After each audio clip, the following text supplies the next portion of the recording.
Yo, what is up, guys? It's your boy Chili. I'm back for another video. I'm going to be I'm going to be talking about my first impressions of the spring 2023 season so far, give you some shows that you should check out, some shows that you shouldn't waste your time on, and all of that jazz. It's been a while, so this video is probably going to be a little rough. The editing will probably be a little bit all over the place, but hey, I'm back.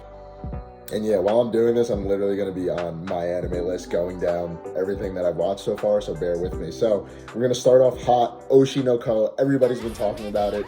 The first episode was freaking amazing. I know it's a little, not unfair, but it gets a little bit of leeway because it had a 90-minute first episode, which most shows don't get. This one did, but they nailed 90 out of those 90 minutes. Like, that first episode or special, whatever you want to call it, was fan-friggin-tastic, and I am so excited for this one. This is one that is a must-watch for everybody. Regardless of what you typically watch, I think you need to check this show out because it's either going to give you something that you haven't seen before, or it's going to give you something that you've seen before, but it still draws you in. So, like, just please watch this show. I promise you, it is 100% worth your time, worth the investment for that hour and a half first episode. And I think this one is going to be an absolute banger. I mean, it literally has a 9.22 right now on my anime list. Not that those scores like actually matter. I don't really care about them, but that's huge. Like, usually things get above Full Metal Alchemist Brotherhood and get downvoted so much right away, and they're no longer above it. This one's up there. I do think the score will come down eventually, but again, I think everybody needs to check this one out. Moving on from that, the next one I've got on here, Jiko Kuraku, or Hell's Paradise. I'm actually shook by this one. Like, first two episodes, I thought they were great. I didn't think it was anything special, but I thought they were great. It kind of gave me like, it's a very different storyline, but it gave me like Jujutsu Kaisen vibes as far as first couple episodes, like drawing you in, getting you invested in the story and the characters. And then episode 3 dropped. Bruh. Episode 3 went crazy. Like, I have no idea where this one is going to end up going, but I'm so hyped for it. I know this one is I think it's only slated for 12 episodes. So I don't know if the pacing is going to be crazy moving forward or what. I don't know if they're going to try to adapt the whole manga or this will just be the first season, but this is another one I think is a must-watch for this season, especially if you're a fan of Battle Shonen or like if you're a fan of Jujutsu Kaisen or any show similar to that. You definitely have to check this one out. Also, there's some baddies in there. Oh, all right, let's move on. Because I will stay on that topic for all day. Next up on here, we got Dr. Stone Season 3. Yes, Dr. Stone Season 3, New World. So this is continuation of the second season of Dr. Stone. And the special that actually happened between Season 2 and Season 3. I think you need to watch the special before you dive into Season 3. Otherwise, I think you'll be a little bit confused on what's going on so far. But where it started so far, it's everything that, if you're a fan of Dr. Stone, you love about Dr. Stone. Learning about new things, new inventions coming into play. Senku just being an absolute OG, doing whatever he has to do to help out his people. That's Dr. Stone. So I think it started off hot. I think it's going to be awesome. Season 1, I've enjoyed a little bit better than Season 2. I think Season 2 had some moments that were a little bit slow, but I'm super excited for this. I think Season 3 is going to be even better than Season 2 was. So if you're a fan of Dr. Stone, obviously continue watching Dr. Stone. And if you're not a fan of Dr. Stone, I think you need to go back and watch Season 1 again and give it another chance. I wouldn't say it's a must-watch. I wouldn't say this one is a must-watch, but obviously if you've watched the first 2 seasons, you're going to continue watching, and you should. And I think if you haven't watched it yet, you should give Season 1 a chance. So moving on from there, we have the Konosuba spin-off, just focused on Megumin. So it's Konosuba, an explosion of this wonderful world. So it's basically a prequel to Megumin meeting the rest of the crew. So we go back to the Crimson Village and all of their craziness and all the crazy people in the village. And it's Konosuba. Like, it's what you expect from Konosuba. It's silly, it's fun, it's just a good time. I will say I think it's gonna miss out on not having Kazuma, not having Aqua and Darkness and all the other characters of Konosuba involved in it, at least in the beginning part. But Megumin is such a fascinating and interesting character anyway. Like, she's just absolutely ridiculous. So she's going to carry the show, and I think, again, if you're a fan of Konosuba, watch this. Like, there's no reason not to watch this if you're a fan. If you're not a fan of Konosuba, then you can probably just avoid this one because you probably don't enjoy that comedy or don't enjoy certain aspects of the show, and you're not going to get anything new with this one. So with that being said, I will be watching, okay? Moving on from there, Tonikawa second season. This is a rom-com that came out. When did the first season came out? Nope, that's the adaptation. First season came out in 2020, so it's been a couple of years. We have gotten some specials, like I said, over the years, but this is the second season, so the continuation of season 1. I love Tonikawa. I think it's a fantastic show, fantastic rom-com with an interesting premise, and what I really liked about it was towards the end of season 1, they started to really get into the mystery of Tsukasa and like where she's actually from, and because they hint at it throughout season 1, like she'll say things referring to the past, and people are like, oh, how do you know that? Or like, why, like what does that mean? And she's like, oh no, it's just something I learned. And I'm really looking forward to see how they dive back into that. It has started off just like more so on the rom-com side of it, not so much the mystery behind her, but I really hope they do get into that because it's a fantastic show. I think I gave the first season an 8 out of 10. So if you're a fan of rom-coms, obviously, if you watch the first season, you're going to watch this season. But if you're a fan of rom-coms in general, I think Tonikawa is a show to dive into. I think you'll know early on whether it's going to be for you or not. And I just think it's a fun show. It doesn't take itself so seriously. It's a fun show. It has a fun, interesting set of characters. So I think it's worth the watch. Moving on from there, banger of the season. Love this show so far. We've got Mashle. Yo. Again, another show I knew nothing about. Manga readers, when it got announced, were like, yo, I can't wait. I hope they do a great job with it. I don't know how the manga readers feel right now, but based off of the first 2-3 episodes that I've seen, this show is a banger. Absolutely. It's hilarious. All of the characters basically share one brain cell, like absolutely ridiculous comedy, but it's so funny. And I think everyone needs to check it out. You'll know very early on if it's your type of show or not. But definitely check it out. Don't just let it pass by because you read it and you see shonen, gag humor, parody. Like, please check this out. I think if you're a fan of like One Punch Man, or like a Psyche K or something along those lines where someone is like uber powerful and either doesn't want to be that powerful or has to deal with it in another way, then definitely check this show out.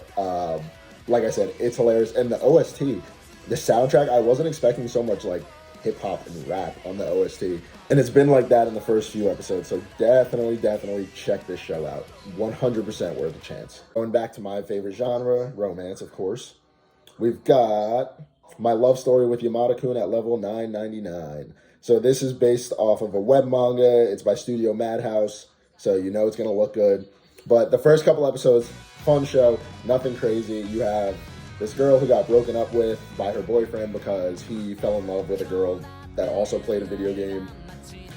It's an interesting concept, but basically she's a gamer and dated a gamer, but that gamer fell in love with another gamer, yada yada. So she ends up meeting Yamada online and then runs into him in person, realizes who it is, and she's kind of sparks this romance or interest in him. So where we're at so far in the story, it's still early stages. She's sort of kind of falling for him, but isn't sure if it's just like a rebound thing or whatnot. And he's just like a gamer. He doesn't really get it, but you can see him start to opening up and realizing like, there's a scene, no spoilers, but there's a scene where it's like she's crying and she's like, she's like lying about needing to hold him. And he's like, well, if you didn't feel this way, you wouldn't be holding me so tight. And he realizes like, I definitely can't let her go because she'll just end up crying harder. And it sounds kind of bland, but like you see him start to opening up on the surface, and I'm interested in seeing his character growth because I think that's a really big thing with a lot of these romance shows where characters go from being a secluded person to opening up and letting their emotions flow and falling in love and whatnot. So if you're a fan of romance and you like that type of story, definitely check this one out. Next up, my most anticipated show for this season, Heavenly Delusion. Yo, when I tell you, we're going to have a moment right here, me and you. When I tell you Heavenly Delusion is a top 3 show of this season with like 30 shows. I mean it. I mean that with my whole ass chest. Heavenly Delusion goes crazy. Now there's 3 episodes out. The first 3 episodes, phenomenal. Like, it looks amazing. The characters are super interesting already. The world is super interesting. The opening's a banger. Like, everything about it so far has just been nailing it. And I hope more people check it out. I feel like it's not getting enough praise. It's on Hulu, and I think it's on Disney Plus. I'm not sure. I know it's definitely on Hulu, though, because that's what I've been watching it on. Please watch it. Please. It's an adventure, mystery, sci-fi, survival, seinen. So, like, mature. It gets after some big themes very early on. It's pretty gruesome to watch certain scenes, but you need to watch it. It's being done by Production IG, so it looks like the fluid movement that Production IG always does massively. Like, you need, please, if there, I can't say if there's only one, because I would say Oshi No Ko is probably the one, but if there's another show besides Oshi No Ko that you want to watch this season, please make it Heavenly Delusion. I promise you, it will be worth your time. Next one I got, the return of King Boji and Young Kage. We have Ranking of Kings, the Treasure Chest of Courage. So this, obviously, is a continuation from Ranking of Kings, which came out a couple of seasons ago. Fantastic show, absolute masterpiece. It's Ranking of Kings. It's what we come to love about Ranking of Kings. Boji being the best boy, Kage supporting him, all of the other characters supporting Boji and whatever he wants to do, whatever his wish is, whatever he's striving to achieve. Fantastic start to it. Wit Studio, knocking it out of the park. Watch it. Watch it. And if you haven't watched Ranking of Kings yet, what are you doing? Go watch Ranking of Kings. Like, masterful show. Please check it out. Insomniacs After School. So this is another seinen school romance, eating up that romance right here. So this one is based off of these 2 characters that both suffer from insomnia, but don't want to tell anybody about it because they're not really sure how their peers or anybody else will take it. They meet in a school observatory where there's been rumors spread about it that there's ghosts in there, so people will avoid it. But it turns out the rumors were spread by the girl, whose name is Isaki Magari. She spreads rumors that there's a ghost in there.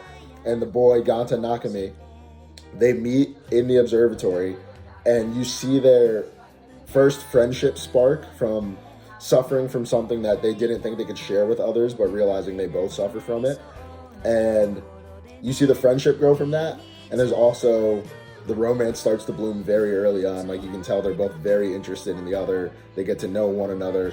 I cannot wait to see where this one goes, because I think it's just going to be a fantastic story about these 2 people that felt so isolated coming together and growing within themselves and growing together. One of the best openings. It might be the best opening of the season. Skip and Loafer. Let me tell you, this show is like, you just watch it and you smile. The characters make you smile. The aesthetic makes you smile. Everything about it is wonderful. Like, absolutely wonderful. Drama school seinen. If you're a fan of Kimi ni Todoke, it gives off very, very similar vibes to that. It's done by PA Works, so it looks phenomenal. Like, it looks so good, and it has no business looking as good as it does.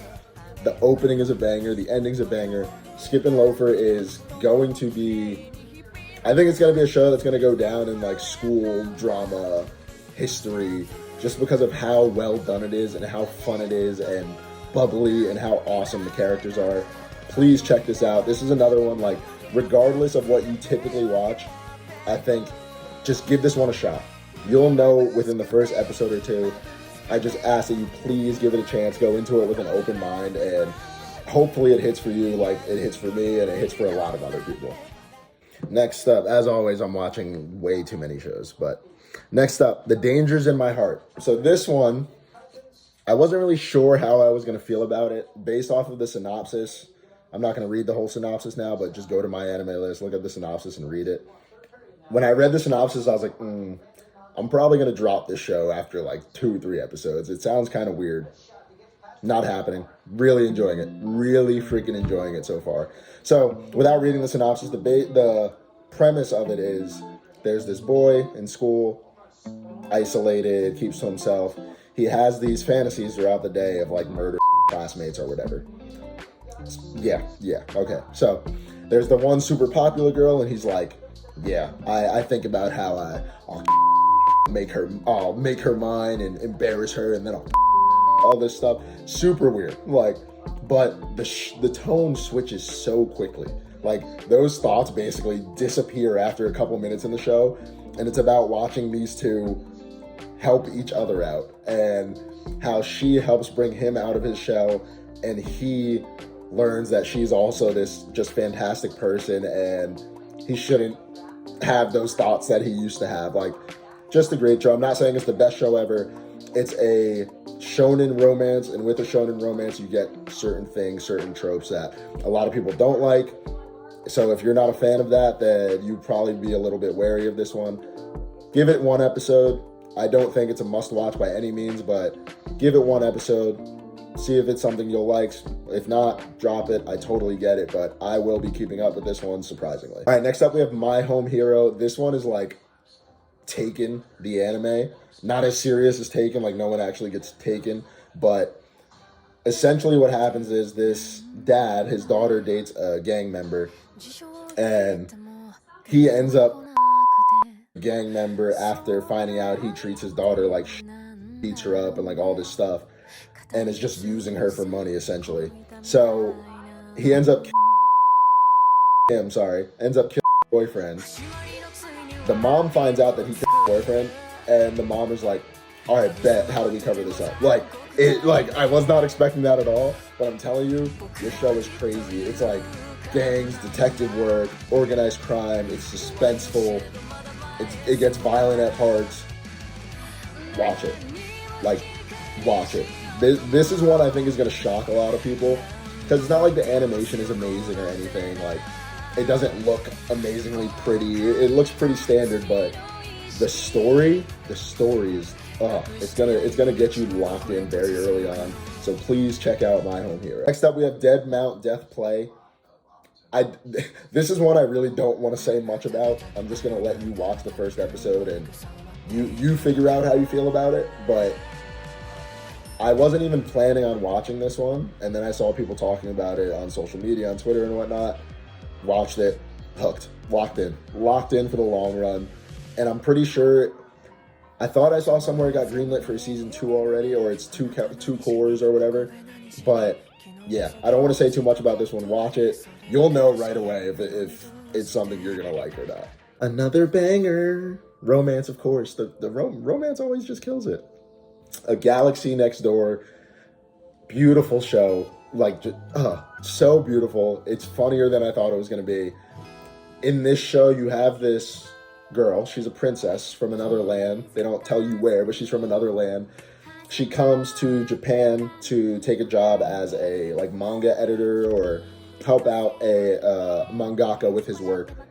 And the mangaka, he is the owner of an apartment building that he manages after he loses his parents.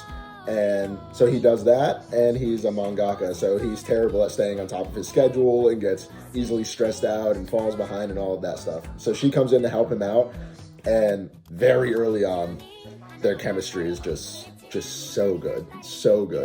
And we see them as, again, they blossom, but you'll find out early on there's a twist to the princess and where she's from and why their relationship kind of is forced upon them in the beginning. I'll let you find that out for yourself. The reason why Raeliana ended up at the Duke's Mansion. I'm pretty sure this one is based off of a web manhwa. It's not a web manga, it's a web manhwa. So, Korean manhwa, romance story. Essentially, this woman gets offed in the real world and reincarnates as the side character in a novel that she's reading. So she's not even the main character. She's a side character who is fated to die in the series. But she's obviously like, yo, I already did it once. I'm not doing that again. So I need to twist things in my favor so I live.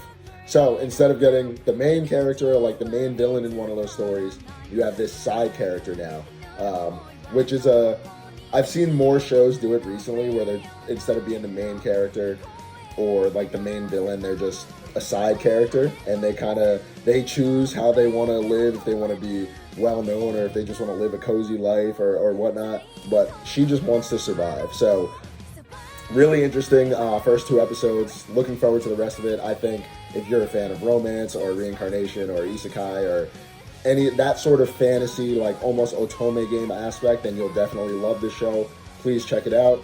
And yeah, moving on to the Cafe Terrace and its goddesses. This one's going to be the plot-driven one of the series, if you catch of the season, if you catch my drift.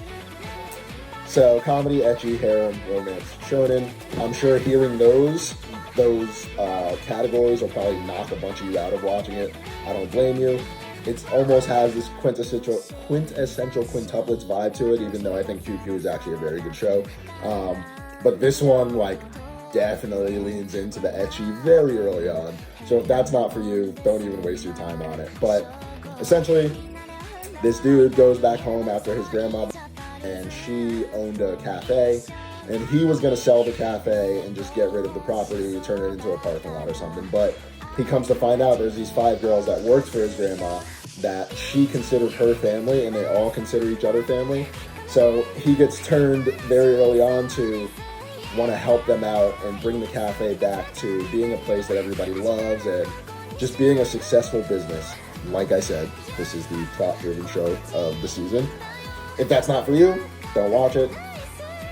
I'll probably be watching a couple more episodes, just to be honest. At least a couple more episodes. Gundam, The Witch from Mercury, Season 2.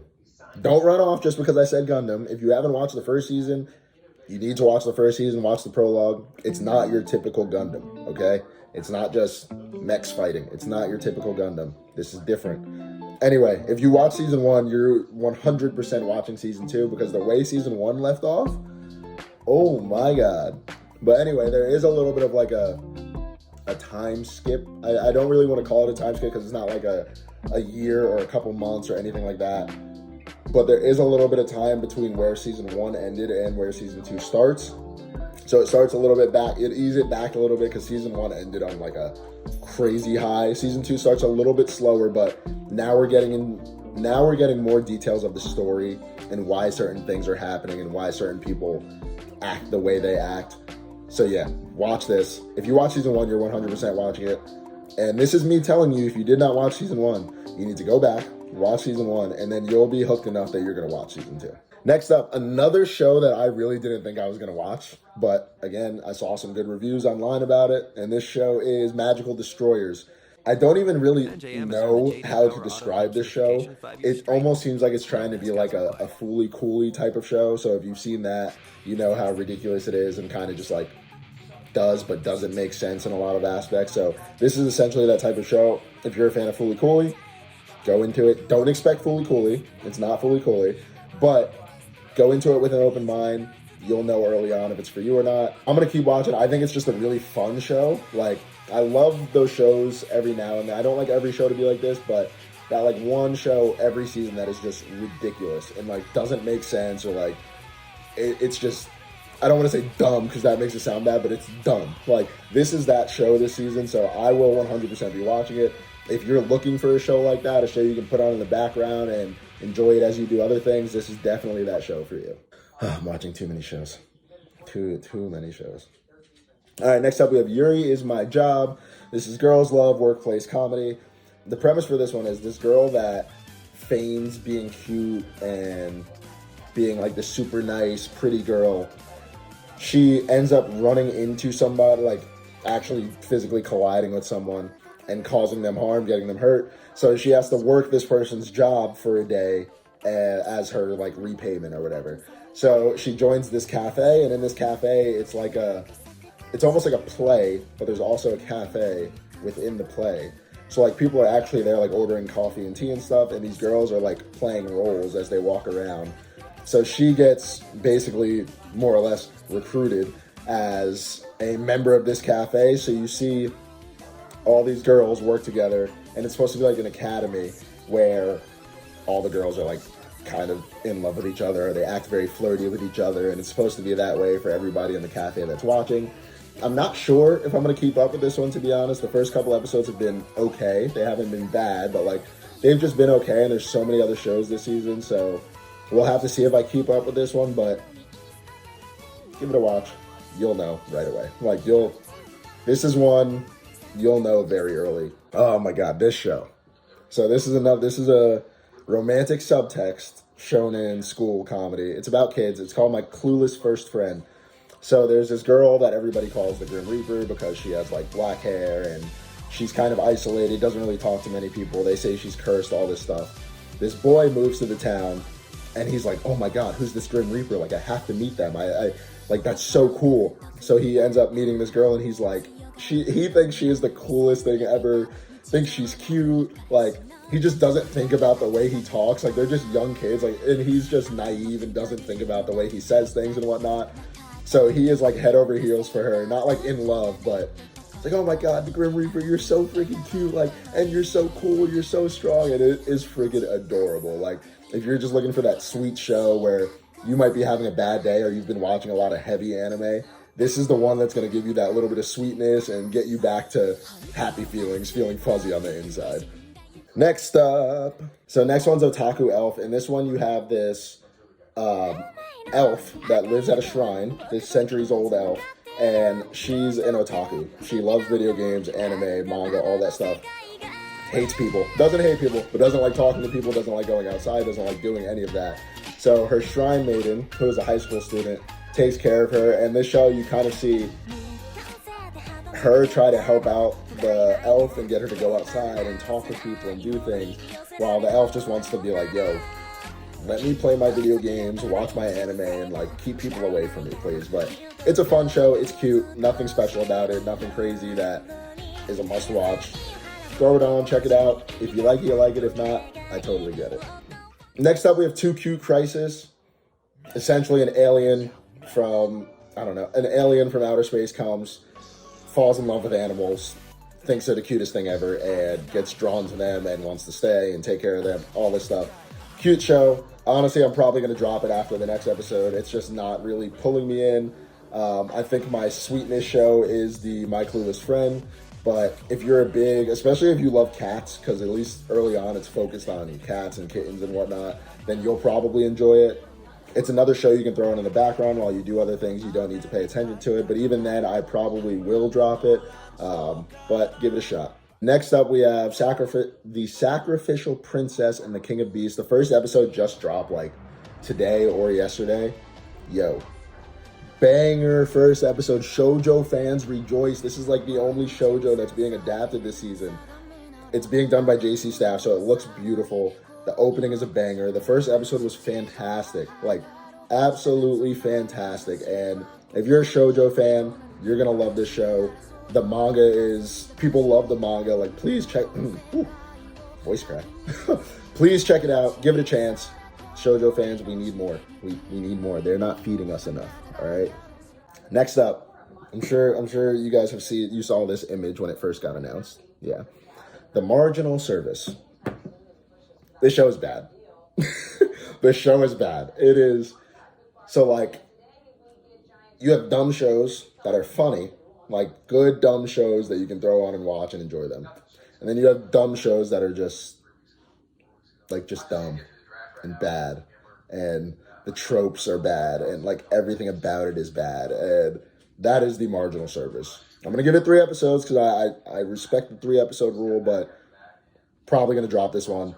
The first episode was like a little bit of Men in Black and Power Rangers. So yeah, do with that information what you will. And that's all I've got on my watch list so far. I will be watching Demon Slayer Season 2. I saw the first episode in theaters when they did that special release thing. But I'm going to let it build up a little bit because I do want to just kind of like binge it and get through it. I did drop In Another World with my smartphone Season 2. That was just bad. Like, just bad. I watched Season 1 way back, and I didn't remember a single detail from it. Season 2 was just not good. It didn't look good. Just, yeah, you can ignore that one. I wish Blue Orchestra was streaming in the US, but it's not, so I'm going to wait for that one to come out. That's Blue Orchestra, Owl No Orchestra. But besides that, that's all I've got for this season. Hopefully this video helps you guys out. I'm sorry that it's not like the most beautifully edited video or anything like that, but I wanted to get this video out there because I usually do more short form content. If you don't follow me on TikTok or Instagram, please throw me a follow over there because I do more short form content over there and I throw those up pretty quickly. But I wanted to get a longer video out there for you guys that just follow me on here.